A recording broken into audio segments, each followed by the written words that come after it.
మీ partner పక్కనే ఉన్న మీ మనసు మాత్రం ఎవరో ఊహాజనిత వ్యక్తితో లేదా ఒక పాత జ్ఞాపకంతో వాళ్ళను పోల్చి చూస్తుందా? మీ రిలేషన్‌షిప్‌ని తినేస్తున్న మోస్ట్ డేంజరస్ సైలెంట్ కిల్లర్ ఇదే. దీన్నే సైకాలజీలో ఎమోషనల్ ఫ్యాంటసైజింగ్ అంటారు. అంటే చాలామంది పైకి గొడవ పడరు. కానీ మనసులో ఒక పర్ఫెక్ట్ పార్ట్నర్ అనేటువంటి ఇమేజ్‌ని అంటే భావజాలాన్ని ఫిక్స్ చేసుకుంటారనమాట. అంటే అవతలి వ్యక్తి ఏ చిన్న తప్పు చేసినా ఆ క్యారెక్టర్ అయితే ఇలా చేసేది కాదు అని లోపల లోపలే దూరం జరిగేసుకుంటారు. మీరు బ్రతుకుతోంది మీ పార్ట్నర్‌తో కాదు. మీ తలలో ఉన్న ఒక భ్రమతో అని గుర్తుంచుకోండి. మరి సొల్యూషన్?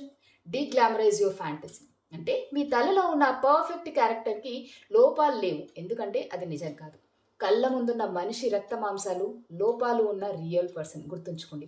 ఊహలను ప్రేమించడం ఆపి రియాలిటీని యాక్సెప్ట్ చేయండి. పర్ఫెక్ట్ మనుషులంటూ ఎక్కడా ఉండరు. ప్యూర్ రిలేషన్స్ మాత్రమే ఉంటాయి. ఈ డీప్ పాయింట్ గనక మీకు నచ్చితే సేవ్ చేసుకోండి. Follow for more psychology insights. నమస్తే.